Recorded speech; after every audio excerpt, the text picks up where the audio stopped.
Ladies and gentlemen, good day and welcome to Chambal Fertilisers and Chemicals Limited Q3 and 9 months FY24 earnings conference call. As a reminder, all participant lines will be in the listen-only mode and there will be an opportunity for you to ask questions after the presentation concludes. Should you need assistance during this conference call, please signal an operator by pressing star then 0 on your touchtone phone. Please note that this conference is being recorded. I now hand the conference over to Mr. Rishabh Barar from CDR India. Thank you, and over to you, sir. Good day, everyone. Thank you for joining us on the Chambal Fertilisers and Chemicals Q3 and 9 months FY24 earnings call. We have with us today Mr. Abhay Baijal, Managing Director, Mr. Anand Agarwal, CFO, Mr. Anuj Jain, Assistant Vice President Finance, Mr. Tradeep Barar, Vice President Legal and Company Secretary, and Mr. Ashish Srivastava, Vice President, Sales and Marketing. Before we get started, I would like to point out that some statements made or discussed in the conference call today may be forward-looking in nature and must be viewed in conjunction with the risks the company faces. Chambal Fertilisers and Chemicals does not undertake to update them. The statement in this regard is available for reference in the presentation. We will begin this call with opening remarks from Mr. Baijal. I would now like to invite Mr. Baijal to share his views. Over to you, sir. Welcome to you all to this conference call of our third quarter results. Good day to everybody and a warm welcome.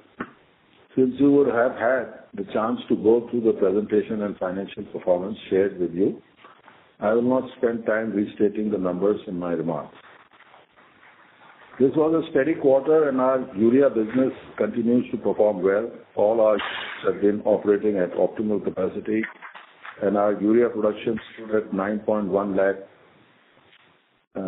lakh metric tons and 27.15 lakh metric tons cumulatively for 9 months.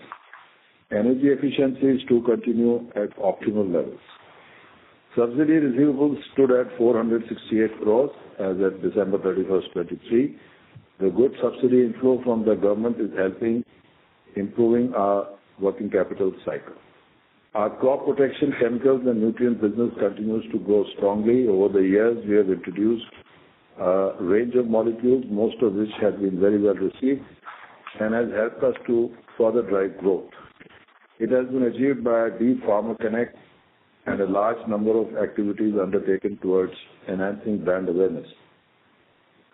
We have a strong pipeline of products to be launched next year to strengthen our position in the weedicide segment of soybean, maize, wheat and rice. We are also introducing innovative biological products in collaboration with R&D organizations to promote soil health and sustainability. Our biological product focused Uttam Supervisor has been named as the winner of the most prestigious Applied Microbiology International Product of the Year 2023. The above product addresses United Nations Sustainable Development Goals. To drive future growth of our CPC-SM, we have entered into strategic alliances with global and local innovative R&D companies for the introduction of new chemistries and stable and effective biologicals. The marketing activities that form part of our Seed to Harvest program are largely focused around digital and social media, which has helped deepen and expand our farmer and dealer connect. Our TAN project progressing in line with indicated timelines. We have obtained all the necessary approvals. All the long lead items have also been ordered and we are well on track to conclude our project on time. Our balance sheet continues to show strength, giving us the confidence to explore several inorganic growth opportunities, and we have been recognized with the Certificate of Merit at the National Energy Conservation Award 2023, which is the first time that we participated, and it is a prestigious award in the fertilizer sector acknowledging our substantial contribution to energy efficiency and conservation. I look forward to continuing our strong performance, and with that, I will now be happy to take your questions. Thank you very much. We'll now begin the question and answer session. Anyone who wishes to ask a question may press star and 1 on their touchtone telephone. If you wish to remove yourself from the question queue, you may press star and 2. Participants are requested to use handsets while asking a question. Ladies and gentlemen, we'll wait for a moment while the question queue assembles. Participants, you may press star and one to ask a question. Ladies and gentlemen, you may press star and one to ask a question. The first question is from the line of S. Ramesh from Nirmal Bang. Please go ahead. Good evening and thank you very much. So if I were to understand the phosphatic fertilizer policy, giving a fixed markup for integrated producers, you have started the business as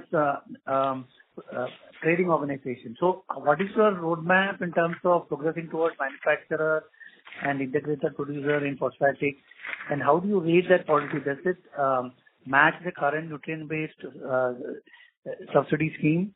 And how does it help, in terms of the integration, especially when you look at backward integration, where the benefit of the savings on input cost is actually sought to be, netted out when they take the cost to give the market. You can share your thoughts on this, we'll be very grateful. I think what you are referring to is the new reasonability guideline. Yes, indeed. Which has been very recently published. And there were three classes which were indicated in terms of what the cap on MRP would be, or the reasonable MRP would be for various producers, whether 8% for importers, 10% for intermediate producers, and 12% for integrated producers. So at the moment, we really do not have any plans getting into integrated manufacture of NPKs. If at all, even if we were to start today, it will be a 3 to 5 year affair unless we do an inorganic purchase. Inorganic purchases are always possible given the strength of our balance sheet, but that is something that we keep evaluating. Should a kind of a option come across and we find that the fit is there, we definitely do not have any hesitation in going through with that. That's what I can say. As far as the policy itself is concerned, it brings more clarity to what the government is trying to achieve. There are some issues the Fertilizer Association of India have taken up with the ministry. My feeling is that this is a first cut. It will evolve over a period of time. Once it settles down, I think both the companies and the government, at least the only advantage with this is that we have a clear understanding of what the government wants from us, and the government also can transparently calculate, and we can also calculate. So that is the only advantage of this policy. It has clarified some of the loose positions which were there prevalent in the previous reasonability guideline. Insofar as my view on the matter is concerned, well, it is a definite forward step from where we were in terms of clarifying some issues, and most notably that the GST is not form part of the revenue, which is a very welcome step that the government has taken. I do have issues in terms of whether it should be 8% or 10% or it should be equal for all, but this is not the forum to discuss that. And all our views have been encapsulated and are being discussed as we speak in FAI and will be raised with the government in a systematic manner going forward. Okay. Does that answer your question? Yeah, that's very useful line of thinking. So in terms of your crop protection business, as a percentage of your capital allocation and your overall revenue, is there any aspirational targets you have for the next 2 years, and how do you see the business moving, say, over the next 4 quarters, given the kind of uncertainty on the, destocking related pressures and the pricing pressures?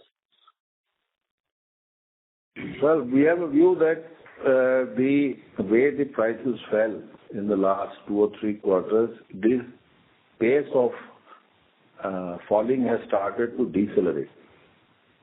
I'm not saying that we have reached the bottom. I'm no predictor of how the prices will be. But in these businesses that we do, we have to clearly catch an average which works for us. So we will be making strategic purchases and whatever we are talking to our suppliers and our formulators is on the same lines. And do we have staggered purchase mechanisms?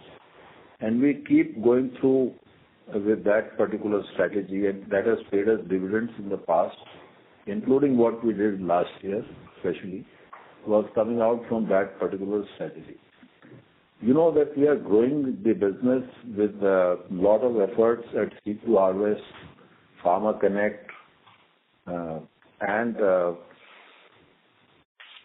in a sense, explaining the advantage of certain types of molecules and new molecules, plus also developing a pipeline backwards into certain research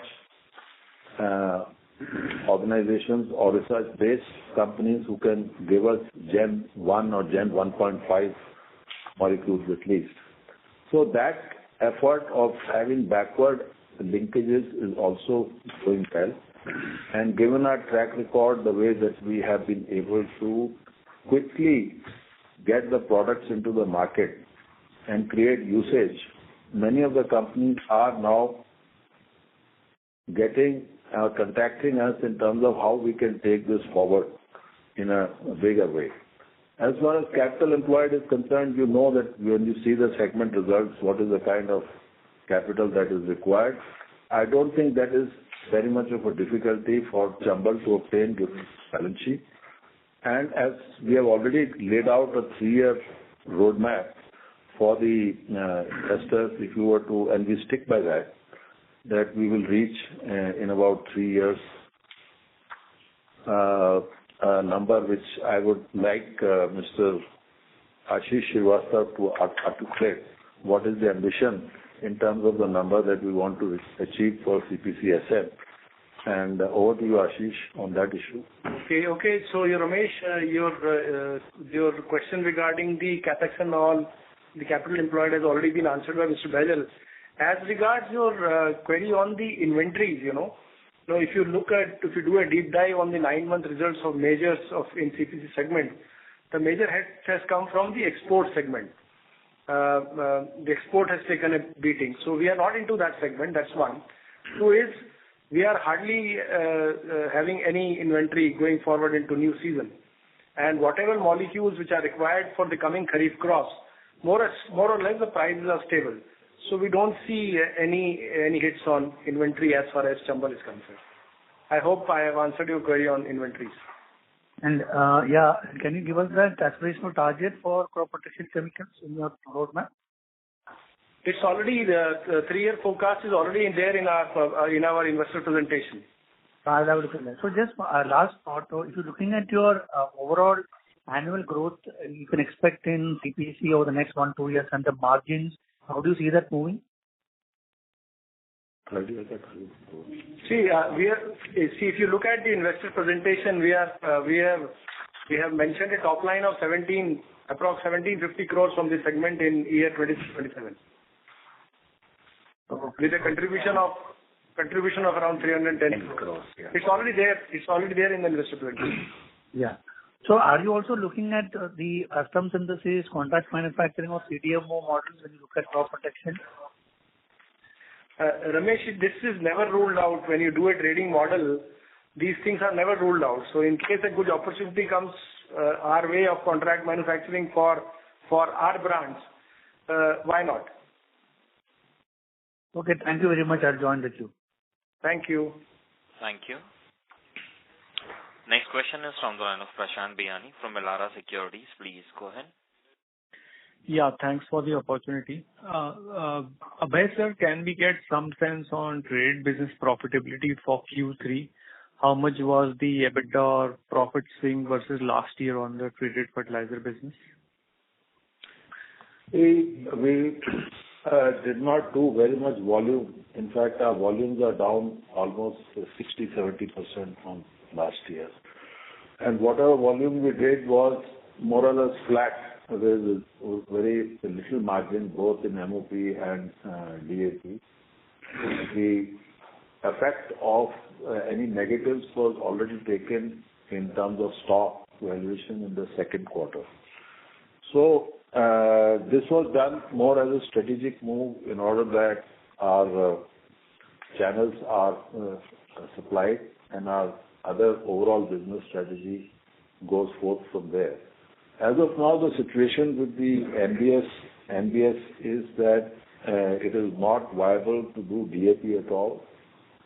And therefore, in terms of our strategy going forward, we have contracted 1 lakh tons of various grades of NPK, which is, in our estimate, something which we can do in terms of profitability, and which helps us to sustain the channel in these kind of product lines. And as we await the new NBS subsidy figures, which the government assured us is just around the corner, the further strategy from there will evolve. So when you say flat margins, do you mean flat vis-a-vis last year or no profit, no loss? No, it was more or less a no profit, no loss situation. Right. And on the NBS policy, would it be applicable from Q4 or Q1 only? That's $1 million question. We ourselves have been asking this question, whether it is applicable from 1st of January or whether it is applicable for 1st of April. The answer lies in the files of the government, and we are not privy to that. Okay. Sir, can we get some sense on how much was the swing in profit for traded business versus last year? It would be negative. In fact, or rather, it's not, I don't think it is more than small double-digit numbers. Okay.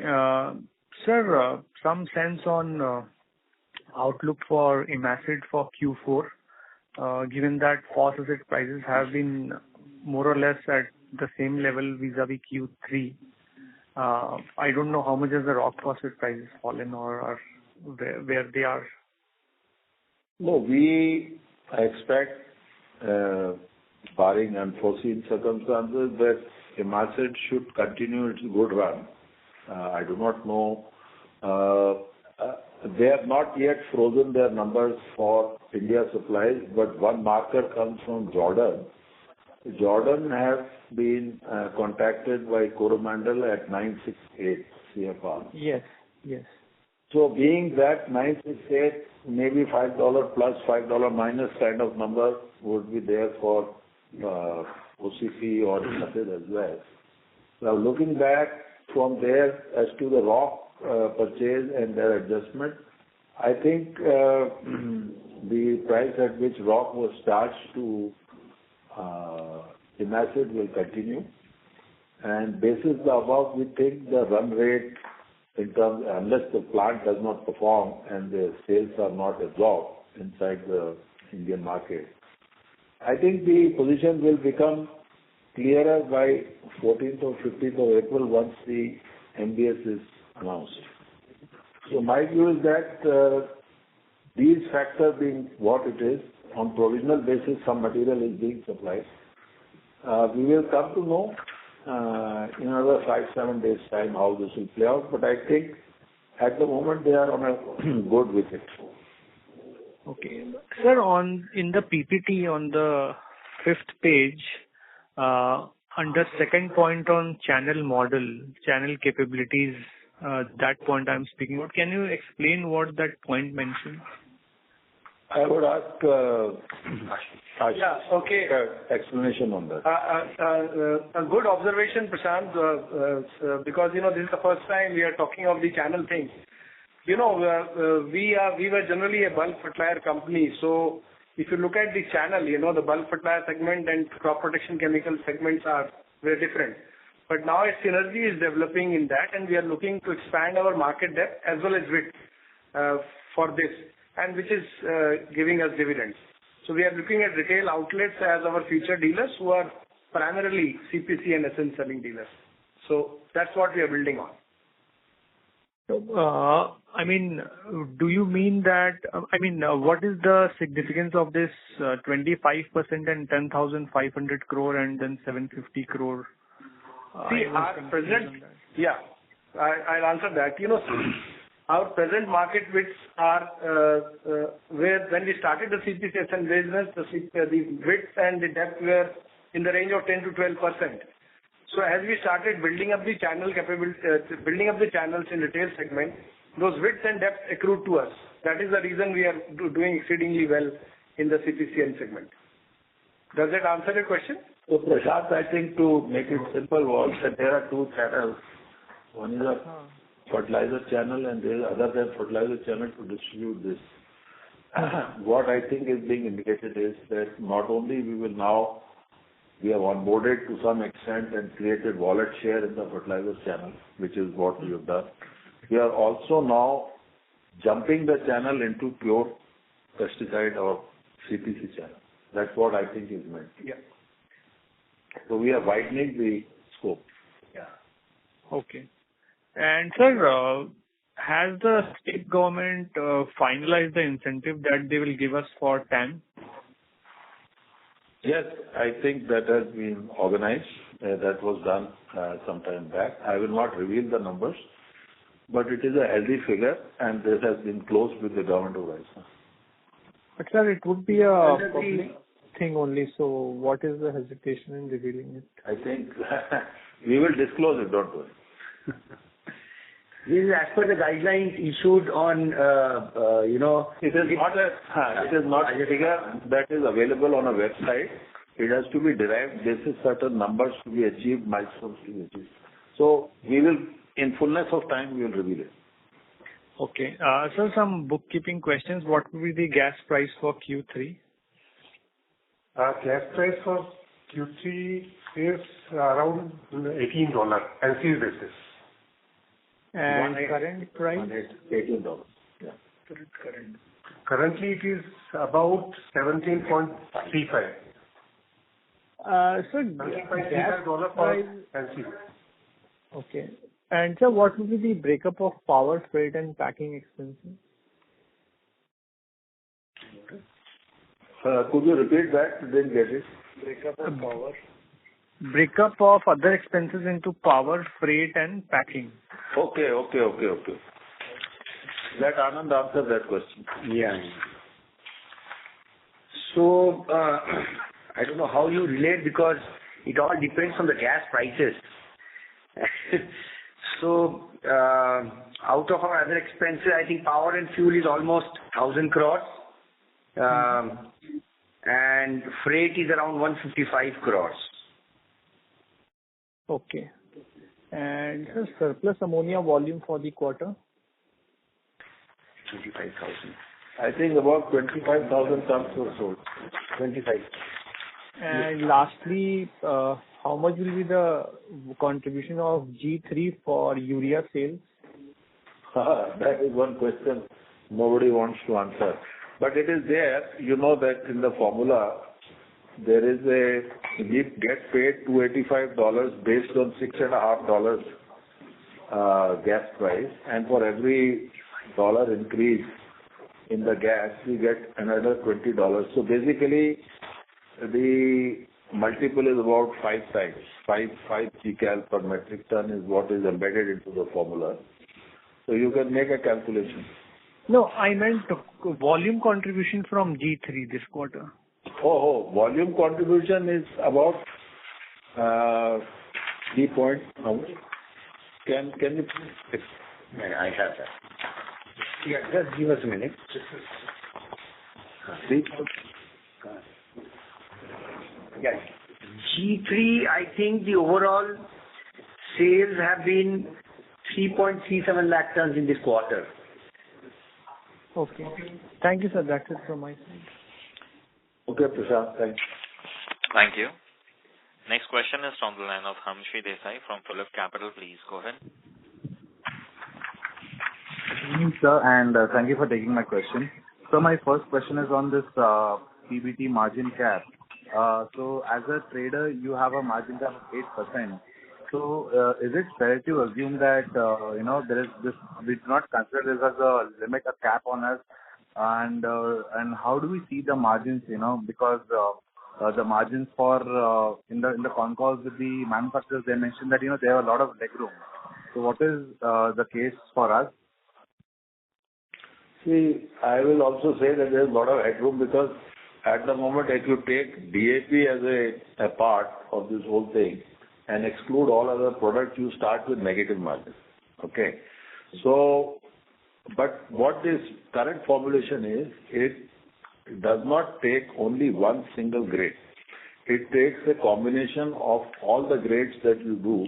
Let us say, for instance, if I am doing in a quarter or in a year, 12, 32, 16, 10, 26, 26, 20, 20, 0, 13, DAP and MOP, all of them will be clubbed together and the combined sale and its cost will be determined. And on that basis, it will be determined whether the 8% is there or not. In my opinion, what somebody told you that there is a healthy headroom, I would second that. That's not an issue. Understood, sir. And sir, on the capex side, so how much capex have we incurred in the crop protection side in 9 months? See, there are two parts to it. One is the TAN. In TAN, I think we have 200 crores have been 194 crores to be precise. And as far as other projects are concerned, Around 210 crores. Another further 210 crores. Okay, so it's close to, in the first 9 months, it's 410 crores. Is that right? Yes. Yeah. And sir, the total capex that we have on TAN project is 1645 crore. Out of that, 200 we already spent in the first 9 months. So how do we have spread it out in, in FY24 and till the commissioning in FY25? Have we spread the capex? I can give you percentages. I think about 60% will be spent this year. Between 50 to 60% will be spent this year. Up to, let us say, if you were to take up to March 25. And the balance thereafter, some part is a lingering tail because it is subject to retention and so on, basis the contract. So 10% always is kept retained for some time for achieving certain milestones and performance parameters. So I would say about 50 to 60% will go out by March 25. Understood, sir.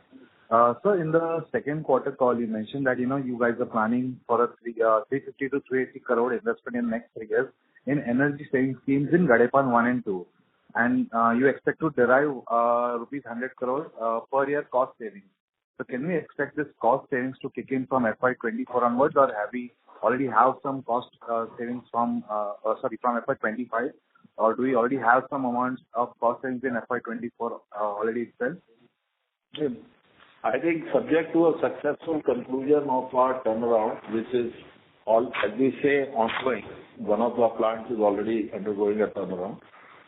Okay. So both Gadepan 1 and 2, we would start reaping the benefit, if all goes well, from middle of April or so, once the plant stabilize. So very much baked in for 24-25 numbers. So for your question, I think around 40 to 50% will be spent in this ATR which we are doing now, and the balance over a period of next 2 years. Understood. And so on the crop protection side again, according to the presentation, we have seen that in the first 9 months, revenue share of insecticides has been the highest, and followed by weedicides, and the last is fungicides. So, can we understand that we have the highest amount of portfolio on the insecticide side, and the rest follows, or how is the number of products between these three segments? Ashish will answer that. Okay, so if you look at the breakup of insecticide, herbicide, and fungicide segments in Chambal's portfolio, so Chambal's portfolio is around 44% of insecticide, 41% of herbicide, and 15% of fungicide. And if you look at the this quarter results, it's primarily a weedicide, this thing, and on-skin weed. So insecticide majorly are consumed in paddy crop, which was in the first half of the year. Understood, sir.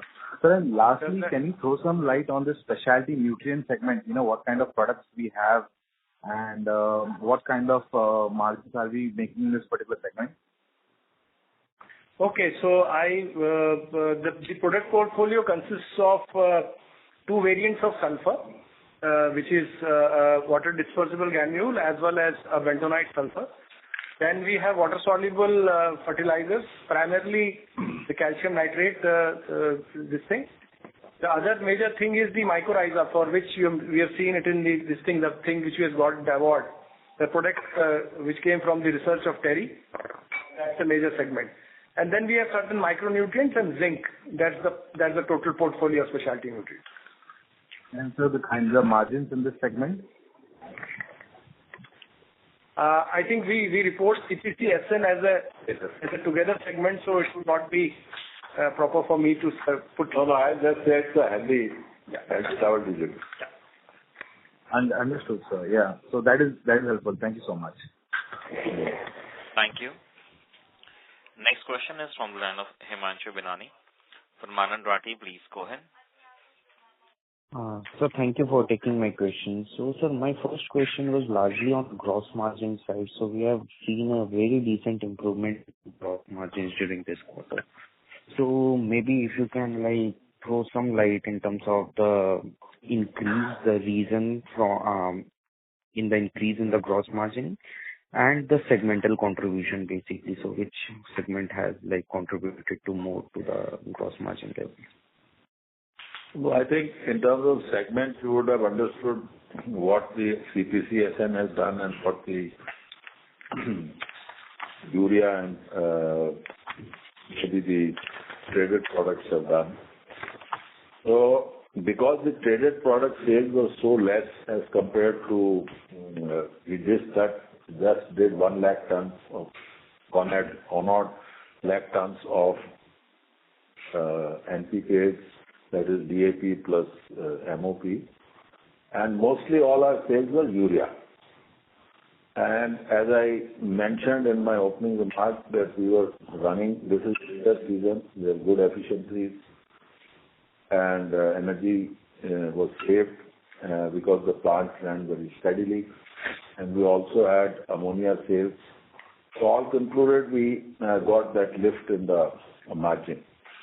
And in the CPC SN, it is anyways, you can see about 22-23% type of number which is there.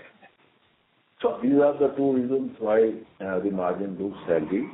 We did not have any inventory-related issues either in the CPC SN business or in the NPK business. Whatever was there was already accounted for, as we have explained to you in the last quarter.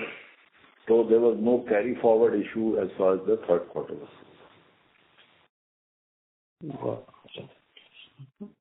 Just wanted to sense on this the new. Your audio is not clear. I'm audible? Yeah, go ahead. Yeah. So just wanted to have a sense on this, the new capping policy basically. So in the current scheme of things, if you look, so looking at the global prices also and the trading business, particularly into the fertilizer segment, that is not at all remunerative. However, what the government is suggesting is that if at all the industry is making any sort of profits over and above the cap limit, so they need to return that to the government. So in the current scheme of things, we are not able to make any sort of profits in the trading side. So can we expect any sort of reversal as and when this gets implemented from the government, be it 1st January or 1st April? So can we expect some sort of reversal in terms of the current losses which we are making? See, we are not making any losses. Let me explain. As I just explained that we have calibrated our portfolio to a strategy where we will not make any losses. Whatever we have bought in the first quarter in January and fourth quarter in January, that is at profitable numbers. Now coming back to what is the government's stand, I think the government's stand is to make the fertilizers available at reasonable MRP to the farmers. Mm-hmm. Now, what is reasonable MRP? What is a mandated MRP? I think a nuance is there. A reasonable MRP is something which is what the farmer normally expects in terms of what he should be paying. It is more a function of what is derived from his perception of what the past prices have been. And that is also suggested in terms by the Department of Agriculture and Welfare, etc., that this is a price at which the application would be suitable for the farmer given the MSP and so on. So that is one sort of calculation. Now, given the international prices and the commodity prices, obviously if the government wants the MRP to be affordable from the point of view of the farmer, it has to make an adjustment to the subsidy. Unfortunately, in the last 5 or 6, 7 quarters for the industry, that adjustment in subsidy is not visible, especially in the case of DAP. So the reason for that is that I don't know from where, whether they are benchmarking the product cost as coming from import or they are benchmarking the product coming from an integrated producer. What is their calculation or what is their thought process is not very well revealed to us. Now, going forward, assuming that they have given a reasonability guideline, it stands to reason logically that when you have got a reasonability guideline, then people cannot raise the MRP arbitrarily or they will fall foul of the cap.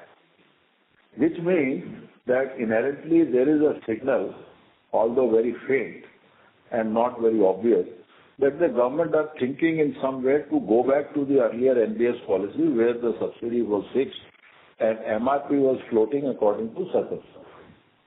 So if it is around the corner, it is possible that it may happen after the election. I can only speculate, and nobody can speculate on this issue. What the government will do, only the government. And we have to respond to what the position evolves in terms of policy and prices and take our positions accordingly. Got it. Because sir, the reason behind asking this question was that as we have been making a break-even sort of number and assuming this to be at the gross level or at the EBITDA level, but then this 8% margin cap is applicable at the PBT level. So maybe at the PBT level we would be incurring some sort of losses in the current. Yeah, I agree. What you are absolutely correct. If we are at EBITDA nil, then after counting interest, definitely we will go down. But in our situation, what we are doing is that, first of all, the quantity that we did, for instance, in the third quarter was adjusted according to the needs of the channel, and we did not take over exposure. And whatever exposures that we took, if there were any losses on stock, that was number one. Number two, going forward, we calibrate our portfolio strategy for such markets and where we have got stakes in such a manner that we continue to remain slightly positive or above, and if per chance we can make a profit, why not? And when now that this policy is applicable from April of 2023, and it provides us with that particular possibility, we will definitely calibrate it to that extent that we make good EBITDA numbers. Got it, sir. My second question is largely on fertilizer inventory position as on 31st December. So both into the urea side, the non-urea side, inventory position for our company, as well as any sense on the industry and the outlook going forward for the Kharif season, sir. Thank you. I think Ashish is qualified to answer that question. So, Himanshu, we don't have access to the inventory of competitors as well as country, but our market intelligence and data analytics suggests that, that the urea inventories year-on-year basis as on 31st January is up by 51%. For DAP and NPK, this is around... That is not in... So, and on DAP and NPK, and tentatively the urea inventory should be around 7 million tons, roughly. That's what's our calculation. We don't have access to that. DAP inventories should be around 2 million tons. NPK should be around 3.9 million tons, and MOP should be around 1 million tons. That's ballpark number we can share because we don't have access to that data. These are our own internal calculations. Okay. So, sir, just one follow-up question regarding this only. So, sir, last year, if I understand, we were like in three position for the industry, we were at neck to neck in terms of the inventory and the demand, basically. So, how would you actually term this number as a moderate inventory, a normal, or an higher size? See, if you look at our estimation is that by the end of this financial year, DAP would be an adequate inventory, what has been there in the past. Same is with NPKs and potash. So I don't see much changes in those, in the adequate inventory levels, what the country envisages on 1st of April. Got it, sir. And sir, if you can repeat the MOP inventory level number, please. Around 1 million tons. 1 million tons. Got it, sir. Got it. Thank you. Thank you. Thank you. Next follow-up question is from the line of S. Ramesh from Nirmal Bang. Please go ahead. Yeah, thank you for the follow-up. So if you're looking at FY25 and 26 until you start the ammonium nitrate project, so based on your modernization and turnaround in the urea plant, is there any potential for additional volumes and additional contribution to your EBITDA and profits from the urea business over FY25? So the TAN business is a forward integration of the ammonia surpluses that we have, technical ammonia surpluses that we have. With the further debottlenecking, etc., definitely there are small possibilities to the extent of 4-5% further expansion in ammonia availability. That ammonia availability could feed into other products in the nitric acid chain or nitric acid production itself, from weak nitric acid to concentrated nitric acid and so on. We are working on those possibilities. I think last time also I had made a mention of this issue. Going forward, 25-26, once the full modernization of, should we say, the debottlenecking or the energy saving schemes that are put in, there are possibilities which we are examining further than what we are already there. There are schemes which are being proposed by both Alder Topso and by KBR, both our licensors, which are under study, and they could yield further ammonia during by debottlenecking, etc. So that could lead to further, possibilities in the nitric acid or the chemicals business, which we are, unless it is properly evaluated in terms of the cost, benefit, etc., and the schemes that are being proposed, we'll have to then take it to the board, get it approved. So that is an ongoing study for which the results should be available in the May to June time frame. And while and when they are approved, we'll definitely come back to you. So FY25, is it fair to understand it will be more or less flat compared to FY24? Oh, there are two things. You must understand that this year we have had shutdowns of Part 1 and 2 in March 24. Going forward, these two plants will continue full 1 year and second year of operation. So 24-25 is full year of operation. 25-26, again, there will be a major turnaround. And in that point of time, Gadepan 3 will be in annual turnaround in 24-25. And 25-26 will be basically a replica of current year, 23-24. Okay. So just one last thought. So if you're looking at the growth from the ammonium nitrate project, what is the kind of average price you are expecting for ammonium nitrate in terms of your current discussions with customers? And how do you see the lumping of projects from other competitors like, say, NFC, Deepak Nitrate, and your own project coming online, kind of creating a surplus? Although the long-term picture. When we did the study for ammonium nitrate, we have taken these capacity expansions into account. One variable in this is Russian imports. which keep fluctuating. For example, in this current year, there have been a lot of Russian imports of ammonium nitrate. But on the other side, the government's continued emphasis on infrastructure and power and so on.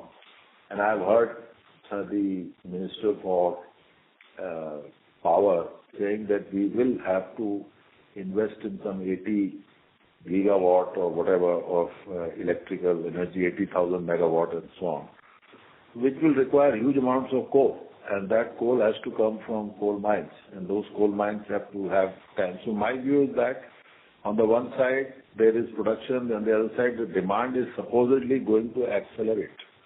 We have seen, or we had planned for a 6% CAGR, but I think this will accelerate by at least 1.5 to 2%. With Coal India and all going for gasification, I think the demand will increase much more exponentially than we have estimated. Okay, thank you very much and wish you all the best. Thank you. Thank you. Next question is from the line of Ruchita from iWealth Management. Please go ahead. Hello, sir. Very good evening. So my question was on P&K fertilizer side. So could you help me, what is fixed and the variable cost in this business? Like in terms of absolute value, maybe for this quarter or maybe for FY23, if you could help me with? Madam, there is no fixed cost. This is a trading business. So basically, we have only variable costs. The fixed cost is a very small component. It is required to run the administration services and the sales and operating processes in this. But as of now, as we have been saying this, the cost and the values of the revenue are more or less matching, which is why there is no margin. Okay, sir. Understood. And so, a little basic, if you could help me with this EBITDA per ton for Gadepan 1 and 2 and Gadepan 3. I remember in one of the calls you had mentioned that Gadepan 3 is around $130 per ton. So is there any variability to it? Like if, the gas prices go above a certain level, how much, incremental do we get? See, this is a formula-driven business where a percentage of the gas feeds back as efficiency gains. Difficult to say without first pegging the dollar number on gas. That is one thing. The other thing is the dollar value itself, whether it is 83 or whether it is 65, that will also make a difference. So it's a little bit of an involved calculation. So I would suggest that if you were to divide the number of tons with the kind of EBITDA we have reported, because the fact that I mentioned was that there was hardly any profit or loss from the trading business, you will get the number. It's a very simple calculation. Okay. Okay, sir. That's it. Thank you so much. Thank you. Next follow-up question is from the line of Prashant Bihani from Elara Securities. Please go ahead. So how much headroom do we have to sell urea from G3 in fourth quarter? We have, what do you mean by headroom? There is a certain stock that we have to sell it. Yeah. So, sir, I mean, how much have we achieved already and how much can we sell more? See, I think what we will produce, we will sell.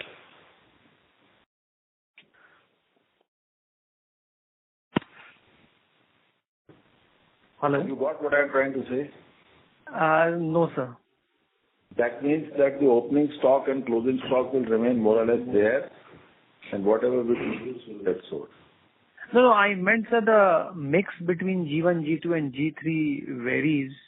Actually, G3 will increase, no, because the G1 and G2 will not produce this quarter. G3's mix will increase.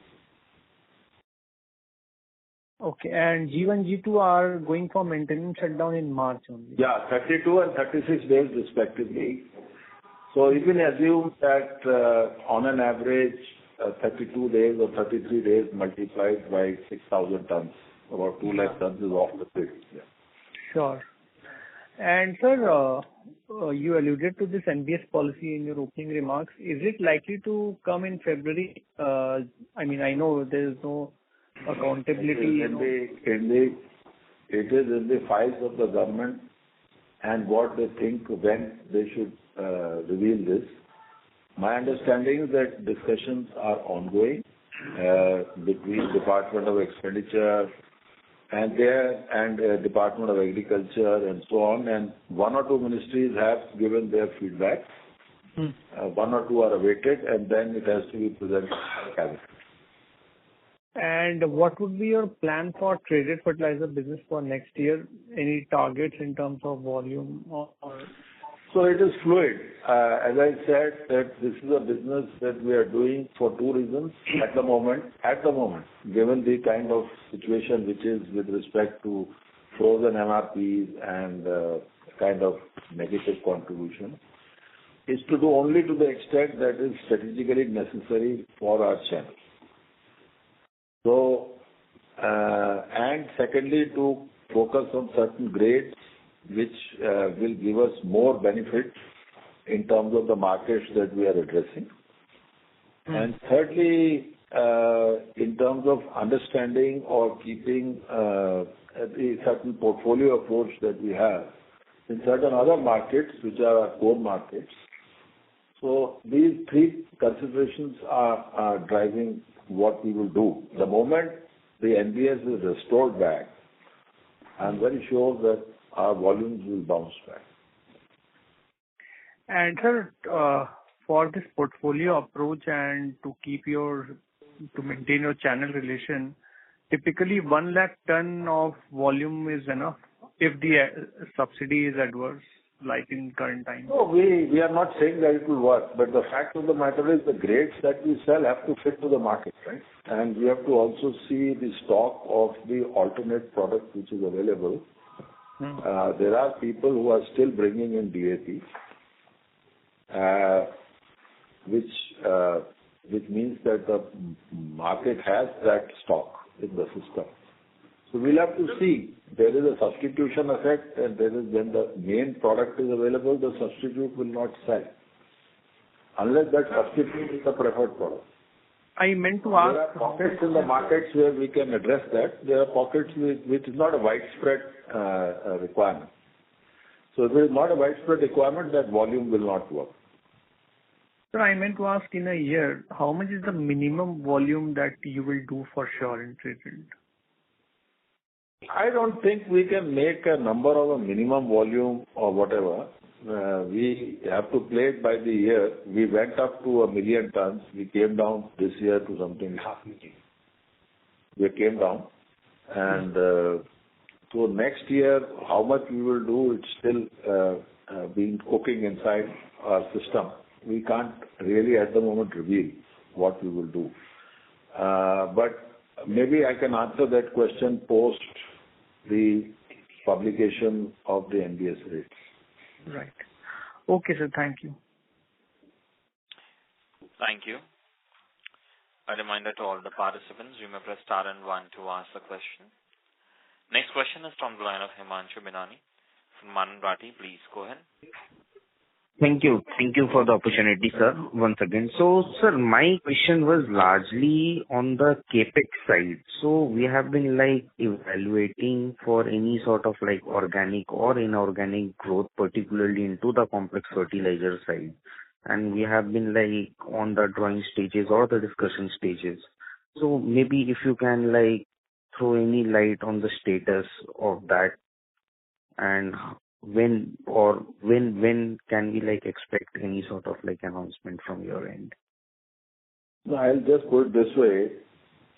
When we said we were evaluating, we were also seeing the developments on how the government is treating the NBS policy. We can see some clouds moving away on the NBS side. With the first is the publication of the new reasonability guidelines. I think we will need a little bit more color on where the government is going with its policy, integrated, non-integrated, etc., what is happening on that. and whether organic or inorganic. That also depends on whether we can strike up some alliances or do something on that particular basis, because you will know that, or you will understand that the de novo investment to bring into the market is a 4 or 5 year affair in terms of how things work in particular India. So our first thought process would be to see if there are alliances, inorganic possibilities, etc. And that again depends back on how the policy or what is the thinking of the government. We really are not very clear as to where it is going, although we see some silver lining in the clouds. And when we said that last 2-3 times when I kept on saying that we are looking at that, basically our pointer was to that we do not really know where this business is going in terms of the NBS policy. Because if it continues like this, as it is today, it's very difficult to for a non-integrated player to make money. And it will be an off and on affair with an investment on the books. It's not something that is expected for Chambal. Got it, sir. Thank you. Thank you, sir. Thank you. Thank you. A reminder to all the participants, you may press star and 1 to ask a question.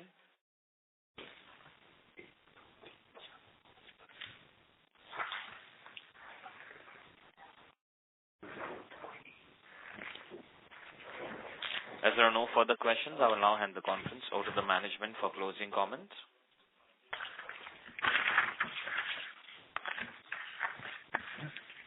So thank you, gentlemen and ladies, for patiently listening to our answers, and I hope we have enlightened you to the extent that you felt that we hope to have a good quarter, as I said, going forward, and we look forward to welcoming you in May when we discuss. Thank you very much. Thank you very much. On behalf of Chambal Fertilisers and Chemicals Limited, that concludes this conference. Thank you for joining us. You may now disconnect your lines. Thank you.